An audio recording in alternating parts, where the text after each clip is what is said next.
Orang yang apabila terlibat dengan sihir, dia akan mula melakukan perbuatan untuk mendekatkan dirinya dengan iblis, seperti memijak Al-Quran, meninggalkan salat, melakukan hal yang keji, menyembelih haiwan untuk dipersembahkan kepada syaitan tadilah, kan? Membaca mantra-mantra tertentu, meninggalkan zikir dan doa. Dan mereka termasuk, ada juga yang berwuduk dengan air kencing. Ada. Daripada pengalaman orang-orang yang terlibat merawat orang-orang yang terkena ruqyah ni, terkena sihir ni, dia ruqyah ni, kan? Dan sebab itu kalau kita tengok sihir ni, dia menggunakan bahan-bahan yang kotor. Darah wanita haid tu, kan? Dia menggunakan kuku rambut yang yang ditinggalkan oleh orang yang dia nak sihir. Wallahu ta'ala a'lam. Ada tak sihir sekarang ni? Ada. Apa tu sihir? Saya cerita kat tuan-tuan kan, satu orang di Kuala Lumpur, anak dia meninggal kerana sihir. Anak dia pergi, anak dia umur 25 tahun. Anak dia meninggal umur 17. Sekarang kalau anak dia hidup umur 25, lebih kurang macam tu lah.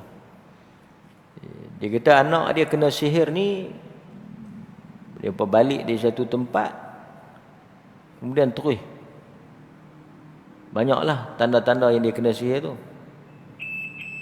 Dan anak dia ni jenis takut tempat yang tinggi, tak boleh naik tempat yang tinggi. Tapi anak dia ni mati kerana dia pergi naik tempat yang tinggi, daripada rumah kondo tu naik tempat tinggi, dan dia terjun.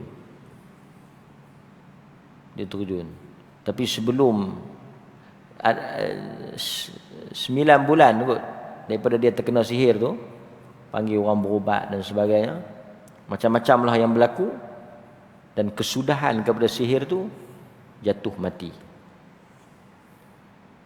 Oleh kerana mereka ni ada duit sikit, pergi hospital pakar dan sebagainya, buat pemeriksaan, tidak dijumpai sebarang bentuk kesakitan, tak ada penyakit, semua normal, full medical check up clear. Masalah psikiatrik, pembelajaran tak ada, masalah disiplin tak ada, terlibat dengan dadah tak ada, tanpa sebab. Dan banyaklah dia cerita gangguan-gangguan yang berlaku, benda-benda pelik yang berlaku, kan? Dan mereka ada orang yang mereka syak tapi tak ada bukti lah, tapi dibiarkanlah, serah kepada Allah Ta'ala. Tapi kesudahannya sihir ni dibuat sampai budak tu mati, kan? Jadi tuan-tuan hadirin mukminin, kita memang risau, kita takut, tapi Allah mengajar kita doa-doa untuk melindungi diri kita. Allahumma hfazni min baini yadi wa min khalfi wa an yamini wa an shimali. Setiap pagi jangan kita tinggal. Allahumma hfazni min baini yadi wa min khalfi wa an yamini wa an shimali wa min fawqi wa a'udzu bi'azamatika an ughtala min tahti. Ya Allah, peliharalah aku daripada bahaya yang datang min baini yadi, dari arah hadapan, wa min khalfi, dari arah belakang, wa an yamini wa an shimali wa min fawqi, kiri kanan atas, wa a'udzu bi'azamatika an ughtala min tahti. Lagi tuan-tuan baca apa lagi? Bismillahilladzi la yadurru ma'asmihi syai'un fil ardi wala fis sama' wa huwas samiul alim. A'udzu bikalimatillahi tammati min syarri ma khalaq. Baca pada anak-anak tuan-tuan, u'izuka bikalimatillahi tammah min kulli syaitan wa hammah wa min kulli ainin lammah. Baca. Banyak doa-doa, 3 kul ayatul kursi, 2 ayat akhir suratul Baqarah. Dan dia ada 2 perkara. Satu, pencegahan sebelum terkena. Satu lagi, selepas terkena. Kan? Malam, apa Nabi suruh kita buat? Tutup air. Bekas-bekas makanan tutup. Mana-mana makanan yang terbuka, air yang tak ditutup, esoknya buang. Sehingga Nabi kata kalau tak ada apa-apa nak tutup minuman ni, ambil benda macam ni, letak ya. Tapi jangan biarkan dia terbuka. Jangan biar terdedah. Minuman ke makanan ke, jangan biar terdedah. Ambil, letak. Tutup, tudung. Bismillah, tutup. Kerana bila dia mari tu, Sihir ni dia sihir, benda tak nampak. Sahara, benda kita tak nampak. Ini tuan-tuan doa supaya anak cucu tuan-tuan hasad, dengki, khianat, macam-macam. Dan orang boleh bertindak luar daripada batasan. Baik, tadi tu Ustaz Azizan Rizal Azizan, dia menceritakan, mengajar tentang sebuah kitab tentang sihir, macam mana sihir itu, orang-orang yang buat sihir ni akan buat benda-benda yang dalam agama Islam tapi dia buat dengan cara menghina. Contohnya macam pijak Quran, ataupun mau berwuduk tapi guna air kencing. Ada juga yang kalau makin tinggi kekufuran dia, makin biadab dan kurang ajar dia, makinlah syaitan tu akan memberikan kepada dia kelebihan yang banyak lah. Makin dia berani mencabar Allah kan. Sampai ada yang membuang air besar sambil menginjak di atas Al-Quran. Allah musta'an. Jadi ada dalam kitab Ahli Sunnah tentang mereka ni, perbuatan mereka ni. Jadi cumanya yang saya nak tekankan, cerita daripada Ustaz Azizan tu tadi, Ustaz Rizal Azizan tadi, tentang anak orang tu tadi, anak mangsa tu tadi kan, yang dia menurut cerita disihir lah balik daripada satu tempat tu dalam masa, lepas tu jadi macam-macam dalam masa 9 bulan tu diruqyah, dan berlakulah kita ke ruqyah tu macam-macam. Cuma saya nak spesifikkan, bila seseorang tu dia kata ikut sunnah, sepatutnya benda ni akan lebih celik lah sepatutnya. Bukanlah sampai macam ada seorang ustaz muda ni, dia buat YouTube kan, kalau ikut ustaz tu kira terlajak logik lah kan, semua benda dia kira halusinasi, dia kira masalah mental health.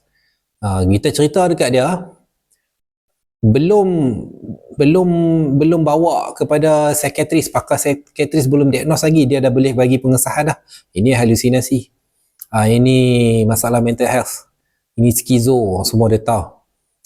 Pakar psikiatris belum sahkan apa-apa, dia dah bagi, dia diagnos dulu. Sebab apa saya nampak dia akan ke arah situ? Sebab dia diruqyah bertahun-tahun tapi tak sembuh-sembuh. Lepas tu sampai last kali budak tu makin teruk, tak makan ubat, terjun bangunan. Jadi dia mungkin akan kata confirm ni mental health. Sebab ada geng-geng dia pun sampai tahap, kalau macam kita ni peruqyah ni, nampak kita peruqyah biasa, kita akan kadang-kadang kita diuji atau kita diganggu disebabkan sihir tu agak kuat. Jadi kadang serangan balas tu datang membuatkan kita nampak sesuatu, dan kita membaca ayat-ayat ruqyah atau kita azan dan benda tu hilang, kita pun dia tuduh sebagai mengalami halusinasi. Dia tahu lagi pada kita. Alhamdulillah lah Ustaz tadi, Ustaz Azizan tak salah seorang Ustaz sunnah, tapi dia tak lajak lah macam seorang Ustaz tu kan. Bila dia dah lajak ni kan, ada yang terpengaruh tu sampai tahap kata kalau kita fikir sangat benda-benda tu yang kita rasa macam kita ada sihir, padahal sebenarnya tak ada sihir, itu semua mainan minda. Kalau kita tak mau percaya, kalau kita tak percaya sihir tu, itu baru kita tak kena sihir. Kalau yang ustaz yang YouTuber tu, dia kata macam mana awak nak sahkan Nabi tidak ada untuk mengesahkan itu adalah jin, macam mana awak nak sahkan itu jin, awak dapat wahyu ke? Dia buat macam cara kita nak sahkan adakah amalan itu sunnah ataupun bid'ah. Kan ada sunnah sunnah pengakuan daripada Nabi, yang dipanggil sunnah takririyah. Dia nak sunnah ada Nabi bagi pengakuan, betul yang nampak tu jin, jenuh lah macam tu kan. Last kali kalau kita tak disahkan psikiatris lah, dia ingat nak pergi jumpa psikiatris, nak queue betul-betul jumpa yang pakar yang private ni, ingat ada subsidi kot kan, mahal kan. Apalah salahnya kalau kita baca sendiri ruqyah tu kan, ada halangan ke apa kan, setakat baca Fatihah kan, baca ayatul kursi. Ataupun kalau tak boleh baca, pasang MP3 dekat rumah. Kemudian insyaAllah lah boleh lah, semua orang yang solat boleh baca lah ayatul kursi kan. Tiupkan pada air buat mandi, buat minum. Bahkan ulama sendiri buat. Adakah ulama kena betul-betul pasti, oh ini jin, mana datang, mana tahu kata itu jin, mana tahu itu sihir, awak ada kepastian ke, awak dah pergi ke psikiatris ke? Dia kata sebab dulu diagnos tak canggih, jadi ulama dulu boleh silap lah. Maksud dia mungkin macam tu lah. Sampai last kali peruqyah syariah pun kena cok kat dai uskun. Kena cop dekat dai, macam kita pun jadi bomoh pula. Kita asalnya sama, kita setuju, kami ni peruqyah syariah ni setuju kan, untuk menentang uskun, menentang bomoh, segala perkara yang tahyul, khurafat, tiarah, syirik. Kita bersetuju untuk mendakwahkan kepada masyarakat menentang hal-hal tersebut. Kita ikuti sunnah baginda Nabi SAW, kita ikuti karya-karya para ulama ahli sunnah wal jamaah ya. Tapi mai kat pok-pok ni habis semua mental health kan, itu hampa dah masuk talbis iblis lah kan. Kalau puak bomoh, puak uskun ni habis semua benda, dia kata ni hantu buat kat hang ni jin ni ada orang buat kat hang ni, habis semua jadi jin, habis semua jadi hantu. Sampai jin pun kata, apa salah aku kan, aku dah kena fitnah ni. Hampa pula adalah golongan yang habis semua mental health. Sampai jin pun kata terima kasih lah, tolong kami kan, bagi mereka ni tak payahlah duk pergi ruqyah-ruqyah ni kan, pergilah habis duit dekat doktor-doktor pakar swasta kan. Kalau nak tunggu kerajaan punya doktor, tunggulah beberapa bulan, 6-7 bulan punya appointment. Jadi satu puak ifrat, satu puak lagi tafrid. Sedangkan agama ini la ifrat wala tafrid. Sebab ifrat dan tafrid dua-dua jalan syaitan.